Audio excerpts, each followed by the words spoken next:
امام طبرانی لکھتے ہیں کہ حضرت صاصب بن ناجیہ اسلام قبول کرنے کے لیے بارگاہ رسالت مآب حضور اکرم صلی اللہ علیہ وآلہ وسلم میں تشریف لائے۔ جب کلمہ پڑھ کر اسلام قبول کر لیا تو حضور کی بارگاہ میں عرض کرتے ہیں، یا رسول اللہ صلی اللہ علیہ وآلہ وسلم، ایک سوال پوچھنا چاہتا ہوں، اجازت ہو؟ حضور نے اجازت دی کہ پوچھو، کیا پوچھتے ہو؟ تو عرض کرتے ہیں کہ یا رسول اللہ، میں نے جو دور جاہلیت میں اسلام قبول کرنے سے پہلے نیکیاں کی تھی، کیا مجھے اللہ اس پر بھی کوئی اجر و ثواب عطا کرے گا؟ تو حضور نے بڑے اشتیاق سے پوچھا کہ صاصب بن ناجیہ، آپ بتائیں آپ نے کون سی نیکی کی تھی؟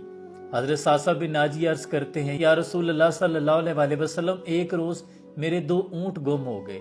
میں اپنے 2 اونٹوں کی تلاش میں نکل پڑا اور میں نے سفر کرتے کرتے دور دراز کی بستیوں کا سفر کیا۔ میں ایک بستی میں پہنچا تو وہاں مجھے اپنے 2 اونٹ مل گئے۔ وہ دوسرے جانوروں کے ساتھ چر رہے تھے اور ایک بزرگ ان کے پاس بیٹھے تھے۔ میں نے جا کر عرض کی کہ یہ 2 اونٹ میرے ہیں، تو وہ کہنے لگے کہ ہاں، شاید یہ چرتے چرتے غلطی سے اس طرف آ نکلے تھے، آپ اپنے اونٹ لے جا سکتے ہیں۔ اتنے میں انہوں نے میری ضیافت کے لیے کچھ کھجوریں اور پانی منگوا لیا۔ میں کھجوریں کھانے میں مشغول تھا کہ اتنے میں پیچھے سے ایک نومولود بچے کے رونے کی آواز آئی۔ تو یہ بزرگ بآواز بلند کہنے لگے کہ بیٹا آیا ہے کہ بیٹی؟ تو میں نے پوچھ لیا بڑے اشتیاق سے کہ بابا جی، اگر بیٹی آئی تو کیا کرو گے؟ وہ کہنے لگے کہ اگر بیٹا آیا تو میرے قبیلے کی شان بڑھائے گا، لیکن اگر بیٹی آئی تو اسے زندہ دفن کر دوں گا، کیونکہ میں اپنے داماد کی ناراضگی مول نہیں لے سکتا اور قبیلے والوں کے سامنے میرا سر شرم سے جھک جائے گا۔ یہ وہ دور تھا جب بیٹیوں کو زندہ درگو کر دیا جاتا تھا۔ آج اسلام کی بیٹیوں، تم کس اسلام سے آزادی چاہتی ہو؟ تمہیں تو زندگی بھی مصطفیٰ کے در سے ملی ہے۔ اس پر حضرت صاصا عرض کرتے ہیں، یا رسول اللہ، یہ سن کر میرے دل میں بڑی نرمی آ گئی۔ تو میں نے بابا جی سے کہا، اچھا پھر پتہ کریں کہ بیٹی آئی ہے یا بیٹا؟ تو بتانے والے نے آ کر بتایا کہ بیٹی آئی ہے۔ تو میں نے پھر پوچھ لیا کہ بابا جی، کیا واقعی اسے دفن کرو گے؟ وہ کہنے لگے کہ ہاں، دفن کرنے کے علاوہ ہمارے پاس کوئی چارہ نہیں ہے۔ تو میں نے کہا کہ تم اسے دفن نہ کرو، تم اسے بچی کو میرے حوالے کر دو، خواہ تم اس کے عوض میرے 2 اونٹ رکھ لو۔ وہ بزرگ کہنے لگے کہ نہیں، 2 اونٹ تھوڑے ہیں، جس اونٹ پر بیٹھ کر آئے ہو یہ بھی اگر دے دو تو میں بیٹی تمہیں دے دیتا ہوں۔ تو میں نے کہا کہ ٹھیک ہے، تم اپنے کسی شخص کو میرے ساتھ روانہ کرو، وہ مجھے وہاں چھوڑ کر یہ اونٹ بھی واپس لے آئیں۔ یا رسول اللہ، میں اس بچی کو اپنے ساتھ گھر لے آیا۔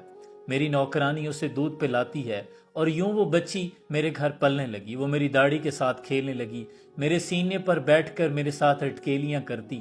مجھے اس بچی سے بہت پیار ہو گیا اور یوں مجھے اس نیکی کی لذت نے گھیر لیا۔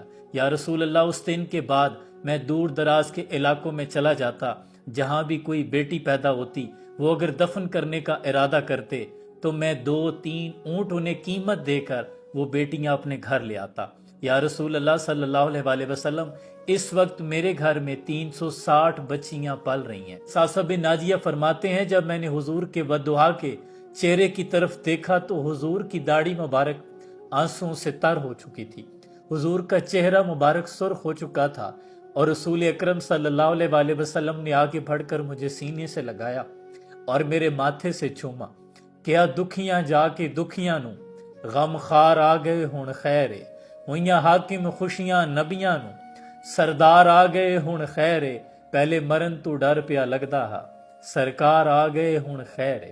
حضرت صاصا عرض کرتے ہیں کہ حضور نے مجھے ماتھے سے چوم کر فرمایا کہ صاصب بن ناجیہ، یہ اللہ کا احسان ہی تو ہے کہ اللہ نے خوش ہو کر تمہیں ایمان جیسی دولت سے سرفراز فرما دیا، اور صاصا، یہ تمہارے رسول کا تم سے وعدہ ہے، یہ تو تمہارے دنیا کا انعام تھا، روز قیامت اللہ اپنے خزانوں کے منہ تمہارے لیے کھول دے گا۔ اللہ اکبر۔ اے بیٹیوں، تمہیں یہ بتانا تھا کہ حضور تم سے کتنا پیار کرتے ہیں۔ یہی عورت جب بیٹی کے روپ میں آئی تو حضور نے فرمایا کہ فاطمہ تو میرے جگر کا ٹکڑا ہے۔ یہی عورت جب ماں کے روپ میں آئی تو حضور نے فرمایا، کاش آج میری ماں زندہ ہوتی، میں عشاء کی نماز پڑھ رہا ہوتا، وہ مجھے آواز دیتی، میں نماز توڑ کر ان کی خدمت میں حاضر ہو جاتا۔ یہی عورت جب بیوی کے روپ میں آئی تو حضور نے فرمایا کہ ختیجہ، اگر تم میری جلد بھی مانگ لو تو میں وہ بھی تمہیں پیش کر دوں۔ اور یہی عورت جب بہن کے روپ میں آئی تو حضور نے فرمایا کہ بہن، آپ نے آنے کی زحمت کیوں اٹھائی؟ آپ پیغام بھجوا دیتی، میں غلام آزاد کر لیتا۔ باپردہ رہو ثانی زہرا کی کنیزو، تم سے تو کسی شمر نے چادر نہیں چھینی۔ سلام پہنچے۔